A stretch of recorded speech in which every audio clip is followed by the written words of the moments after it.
Welcome to the Woman's Connection. I'm Barry Louise Switson, your moderator.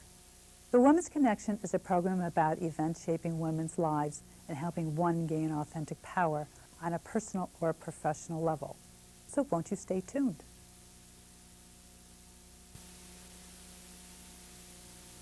Welcome. Relationships can be quite daunting, even in the best of times. So to learn how to cope in all kinds of situations, our guest today is Dr. Pat Love, relationship expert. And I would like to welcome Dr. Pat Love. Welcome. Thank you. Thank you. Thank you. You wrote, well, you were co-author of Hot Monogamy, Essential Steps to More Passionate and Intimate Lovemaking. Right. So we're going to talk about that. But why don't we talk about common mistakes in a relationship? Why don't we start with that? Well, probably the most common mistake is treating your partner like you would like to be treated.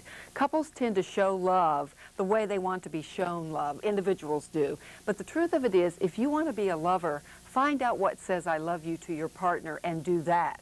Most of us give it the way we want to receive it, so we're missing the mark. So you've got to sort of become a detective and be watching what says I love you to your partner. For example? For example, I'm a pragmatist. For my husband to say I love you to me, it's like take the car and get the oil change, you know, pick up the laundry at the cleaners, go ahead and prepare supper. Now for him, there's a very simple way to say I love you to him, and it's 3 ways, S-E-X, sex. He loves sex. And so I know that that says I love you to him. So I've got to find out what says I love you to him and be willing to give that as a gift. Well, that's interesting that says that I love you, because a woman gives it to say I love you back as a general rule. Exactly, exactly. What are some of the other common mistakes people make?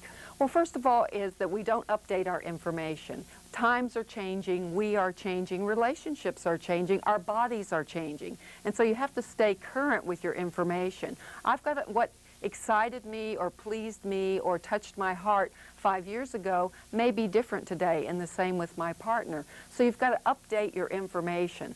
And trying something new, by the way, helps you to see your partner in a new way and helps you see yourself in a new way, and it keeps that excitement alive. Well, what are some new and exciting ways to stimulate your relationship? Well, first of all is to understand who you are physically. There are 2 pathways to sexuality, your body and your brain, and you have to tap into both. You have to understand your own body, what arouses you, what pleases you, what touches your heart, but also what relaxes you. You know, in order to be sexual or to have an exciting love life, you have to in some ways be excited but relaxed at the same time. So you have to take care of your body physically. You have to know what turns you on, but not only what turns you on, what puts you in the mood for sex. And that's different for men and different for women and different as partners age.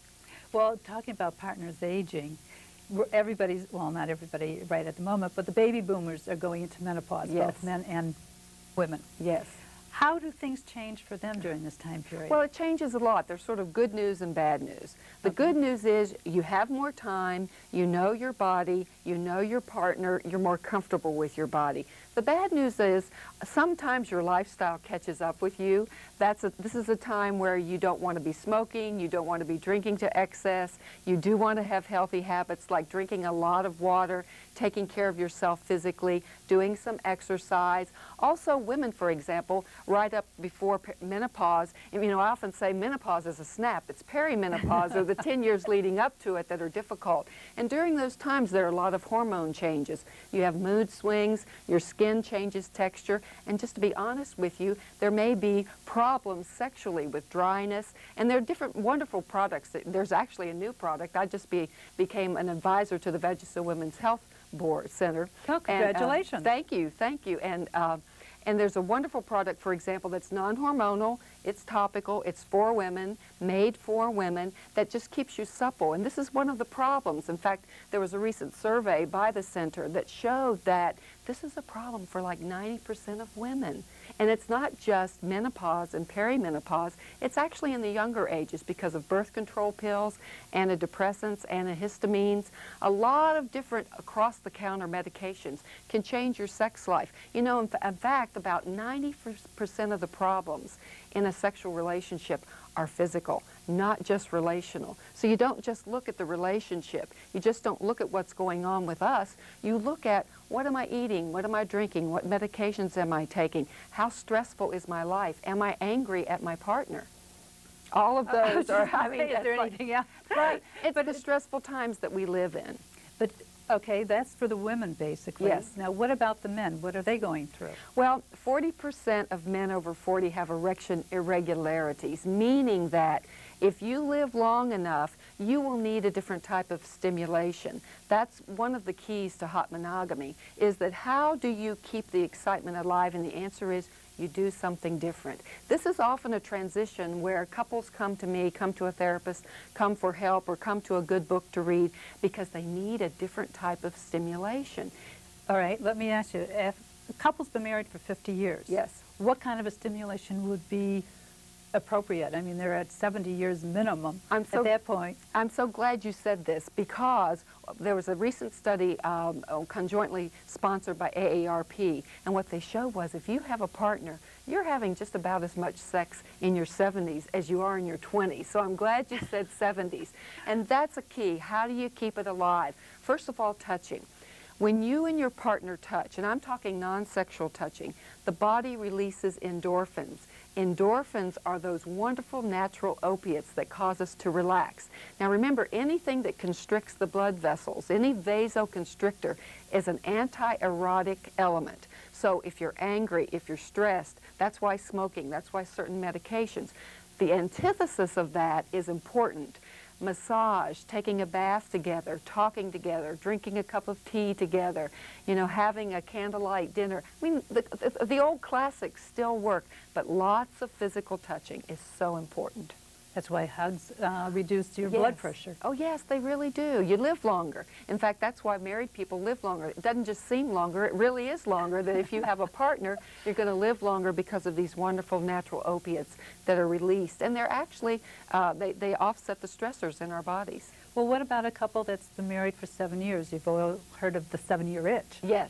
Okay, yes. what do you do then to rejuvenate the relationship? Well, again, what you might do is, I say there are 4 basic ways to make love, and these are just broad categories, and people love this. First is the quickie.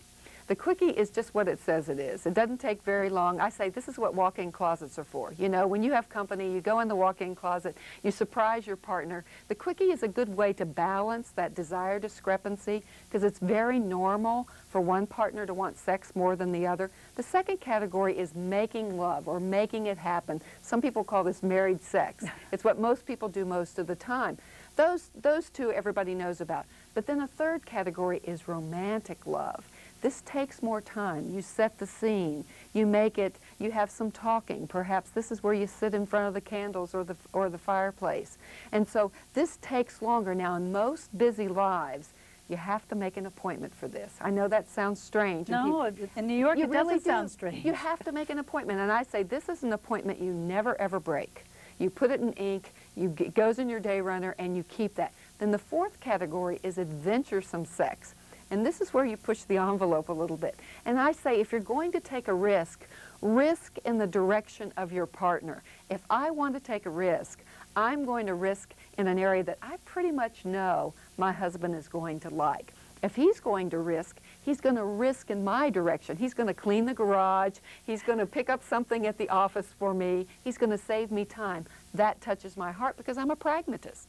But on the other hand, he's more of a romantic. So I might even send him flowers. I might even write him a love note. The other day I sent him an email. You know, it's not, and we're sitting 2 rooms apart, and I send him an email. So again, if you're going to take a risk, this adventuresome sex, move in the direction of your partner. What about, how do you get off on the right foot when you start a relationship? Yeah. The main thing is, this, you know, I say human beings are narcissistic by their nature. All of us tend to think, my reality is the only reality. If I want sex and you don't, there's something wrong with me, you, or us. If you want sex and I don't, something wrong with me, you, or us. You've got to, for a moment, this is very complex, but it's very simple. You've got to think like your partner and say, okay, I know what touches my heart. What touches my partner's heart? The other thing is, keep on discussing or communicating. And when I say communicating, it's not just talking. You know, oftentimes women think communicating is just knee to knee, looking eye to eye. That's not all it is. It's all about that touch, that that sigh, that guiding your partner's hand. But you have to start off by really saying this one line: what is best for our relationship? You know, when two people come together, it's not always what I want, it's not always what you want, but what would be best for our relationship? That's a very key question, because when the two of you decide to make a commitment, there's a third entity formed. It's not just me, it's not just you, it's our relationship. And if you can ask yourself, okay, I might not feel like going to the movie tonight, but what's best for our relationship? I might not feel like visiting my mother-in-law, but what's best for our relationship? So that's a way to always keep asking that operative question, and that'll keep you on the right track. Wow, that's quite a bit. It's a lot, isn't it? I was going to ask you how to keep it more fulfilling, but you've really answered the question quite a bit. I have a little acronym I like to tell people, and if you can just sort of remember play fair, F-A-I-R, because people are always asking me, well, how do you keep the excitement going, you know? And F stands for flirt. This doesn't take any more time. You can do it while you're brushing your teeth. You can do it while you're fixing dinner. But to remember to flirt with your partner, we all like it. And it's just showing that little bit of extra energy and a little bit more attention. So if you can flirt with your partner. A is appreciate. Just appreciate each other. Men like to hear this especially. I is intimate. Tell your partner what you're thinking and you're feeling. And the last one, that R, is take a risk. Always risk in your partner's direction. Well, I was going to ask you, what would you like to say in the closing moments? I'd just like to say, find out what says I love you to your partner. Be willing to give it as a gift. Well, thank you very much. Doctor, thank you so much for joining me. I've learned so much about relationships, and I'm sure our audience has too. And thank you for joining us on this segment. Don't touch that dial. We'll be right back up for another exciting episode on The Woman's Connection. Welcome. We all know individuals who live charmed lives and wonder how they do that. Well, we're going to find out how to live a charmed life with Victoria Moran, my guest. Victoria, thanks so much for joining me today. Well, thanks for the invitation. You've written some wonderful books. Shelter for the Spirit and Creating a Charmed Life. What is a charmed life? A charmed life is the life you want. It's the life, I think, that you really wanted when you were a tiny child. If you can think back to before you were 7 years old, which is when the child development experts tell us children really become fully present in this world, think back to that little kind of fairy tale existence. Before you were 7, what kind of person did you want to be? That's probably your charmed life. Well, how do you create it now? You decide first that it's possible. I think so often in trying to be mature and responsible and reasonable, we forget that magic really can happen. And the people that we envy know that. The first thing that you do to create a charmed life is focus on what it is that you want. And one way that you can do that is by making a treasure map for yourself. A treasure map? A treasure map is a simple poster. You cut pictures out of magazines. This does not require an art degree. You put pictures on this poster of things that you would like to accomplish, things you would like to become. You hang it where you will see it every day and where nobody who would think it's silly will see it ever. And you look at it and you think about it and you start to envision yourself in that picture. And I'll tell you a little story that my daughter at the age of 7 did this. At that time, we were living in the country. I was a single mom. My husband had died 2 years before. And my daughter put on this map extraordinary things. She wanted to go to China and Paris and be in a movie. Wow. Within 5 years, she went to Paris from the frequent flyer miles of having gone to China twice. And she was in a movie, but it was a low-budget horror flick I wouldn't let her see after she was in it, but it counted. So with that kind of purity, that childlike purity, envision what you want and let it come to you. Do you have to do any planning for it or just keep visualizing yourself in that moment? Visualizing is the first step, and then you live as if this is already your life. We were talking before the show that you know my home is in Kansas City. I have a house there. I have a husband, a dog, a cat, but my heart is here in New York City. I spend a lot of time here, and I wanted an extended period. I wanted to be here 3 or 4 months. It seemed totally impractical. It seemed financially ridiculous. It seemed that it could just not happen. Well, it's happening, and I did exactly what I talk about in the book. I planned it, I envisioned it, and I started taking steps. And when you get that plan so clearly in your mind, it's like those fill-in-the-dot coloring books. All you have to do is fill in the dots, because the outline is there. That's wonderful. Now, since you're partially a New Yorker, do you find that you have hurried up your life? Because I was going to ask you how to be an unhurried woman in New York. Yes. Well, one of the little chapters, one of the ideas in creating a charmed life is to seek compatible frequencies. When you're in a compatible frequency, everything is easy and you don't have to be hurried and harried. Now, I feel that I have a New York frequency. I'm an energetic person and I like crowds and I like to be in the midst of hubbub. So when I'm here, I can relax and let that current carry me. Other people have a different rhythm. Now, I realize we can't necessarily go off and move to some place where our rhythm matches, but you can find wherever you are places of quiet or places of a little more activity. You want to find places, people, activities that reflect yourself back to you. That way you're safe and you're seeing your own wonderful reflection all around you. So then you get comfortable in what you're doing and it just flows with, the, like you say, the rhythm. That's it. And I know that to a lot of people listening, this probably sounds really pie in the sky. But the fact is, life is not perfect, but you need to find the little bits of wonder. Increase your awe and wonder quotient is one of the things that I say in creating a charmed life. Because obviously we all have to get up, we have to do the dishes, do the laundry, go to work, deal with people who may not be wonderful.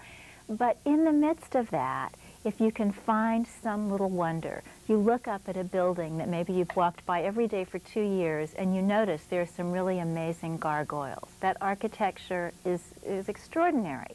So just stop for a minute, look at it, take it in, let it fill you, let it become part of you, and you've just had a little bit of magic in an otherwise ordinary day. You see, we don't live in a perfect world, and so many people think, oh, charmed life, that means everything has to be perfect. No, not perfect, just delightful, even delightful here and there. Just taking what you've got and making something wonderful out of it. That's it. You said in your book about finding a charmed job. How does one find a charmed job? It takes a lot of nerve. For me, my charm job was to not have a job. I was very devoted to wanting to be a stay-at-home mom, but because I was widowed, I did what you're supposed to do when you're a single mom, and I turned my part-time job working for a magazine in Kansas City into full-time. That lasted 3 months, and I'll tell you how it ended. One night, we went to the Taco Bell, as we did very, very often. And the kid behind the counter said, oh, 2 bean burritos minus cheese plus lettuce. And that was when I knew I had no quality of life. If the guy at the Taco Bell has your order memorized, something is wrong. I gave my notice the next day. I knew that I had to be able to freelance and support my daughter and myself and have a life to give her as well as a living. So for doing that, taking this leap and really going out on a limb, I thought, well, we'll just get by, but for now that's okay. What actually happened is instead of getting by, doors opened that never would have had I stayed in the safe, steady job. So if you want a charmed job, you have to have a whole lot of courage. Take a risk. Take a risk. And while you're at the job you've got, find something charming about it. And if you can't, just leave. It's amazing the things that happen when you take that flying leap. Now, not everybody will do this. That's why not everybody has a charmed life. You say also to allow for miracles in your life. You have to know that the universe has a vested interest in making things go right. So let that happen. One way you can do that is to stop being so glum. Listen to yourself. Listen to the words you say. Do you say, well, I knew this was too good to last. I'm just waiting for the other shoe to drop. There is no other shoe, or there doesn't have to be. So just assume that life is basically good. There'll be blips along the way. There'll be little backward steps. That's how it works. But basically know that you're part of an upward progression. You're learning, you're growing. Your life is supposed to get better. So often people say, oh, my childhood was so terrible. Well, I'm sorry that it was. But you grow out of that and past that and beyond that. You don't have to keep repeating it. What is the best way to introduce charm into your home? Ah, well, that's a sort of shelter for the spirit topic. Shelter for the Spirit is my book about creating a haven out of the place that you live. You want, again, as I said, to be able to recognize yourself in your surroundings. So you want to have memorabilia. Now, I don't mean a lot of clutter, and sometimes if you just get rid of some of the stuff that's there, you find everything is charming that's left. But you do want to have things that are meaningful to you. This can be a souvenir of a place you've been. It can be something that you've made, something your children have made, an heirloom. You want to walk in that door and be able to just say, ah, this is nice. You want to decorate the invisible spaces of your home. Now, we've all been in places that just feel good. The little apartment that I'm renting here in New York right now is like that. You walk in and you know that people have lived there who have been happy there. And you can feel it. Now, lest somebody think this is some kind of New Age nonsense, I would challenge you, walk into a cathedral, then walk into a bar. And tell me that those places don't have a different feeling. So you can create in your own house or your own apartment the feeling that you want it to have. You say, all right, you also say you use a lot of candles. And there's power behind the candles. Well, everybody looks better in candlelight. Oh, all right. Sometimes you just need to add a little bit of romance, a little bit of ambiance that isn't the ordinary thing. Most people work in office buildings, and most office buildings are square rooms. They have windows that don't open. They have fluorescent lighting. It's the way of the world today. But when you go home, you can change that. You can open the window. You can bring in fresh flowers. You can light a candle. Light a candle that smells like vanilla or whatever you like. Give yourself a little bit of something special. Wonderful. In the closing moments of the show, what would you like to say? Make tomorrow a charm day. Take the challenge just tomorrow. Take some time. Don't just rush through. Look at what you're seeing. Look at the other person. See what's behind their eyes. Find out their story. Talk to the lady in the bus. She's probably got something to say. Thank you so much for joining me. It's been wonderful. Thanks, And I Barry. hope to lead a more charmed life. You look as if you do. Oh, thank you. I enjoy what I do. I really do. And thank you for joining us. Are you leading a charmed life?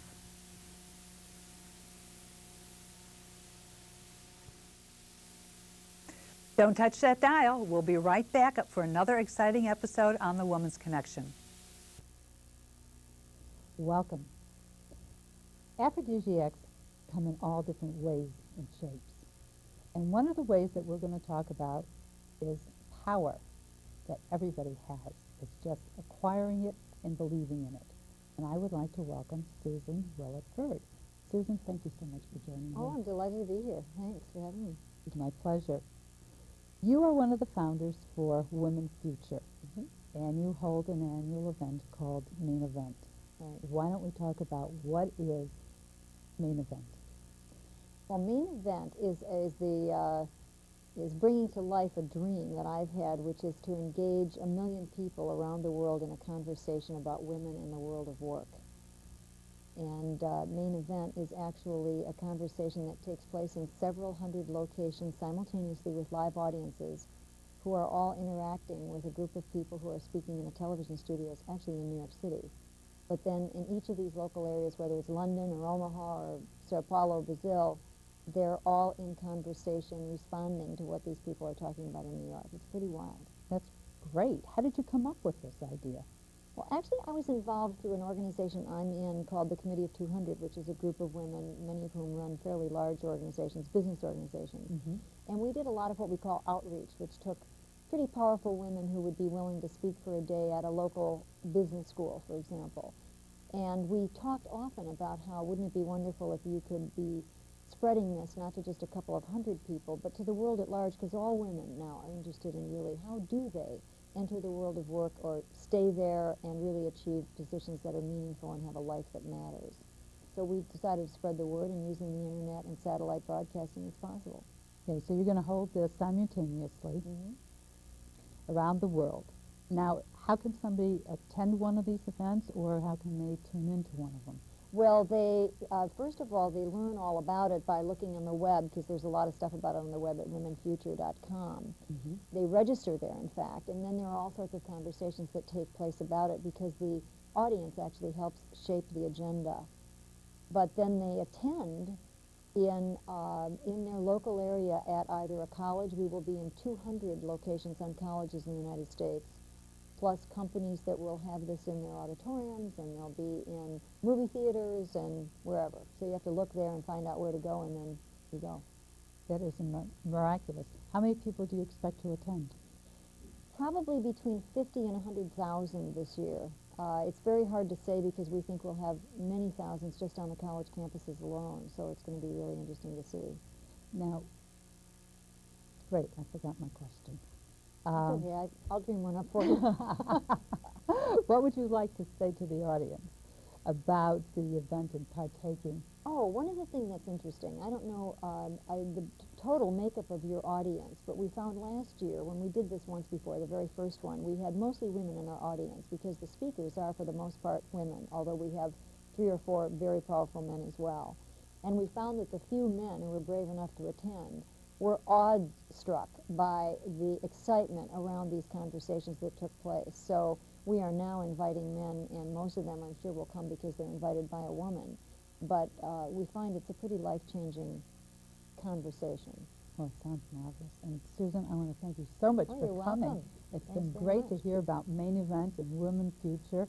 And everybody else, if you're looking to get in on a Main Event, either contact me here at the Women's Connection or Susan Wilbert Bird at mainevent.com. It's womenfuture.com. Womenfuture.com. Good. Thanks a lot. Thank you.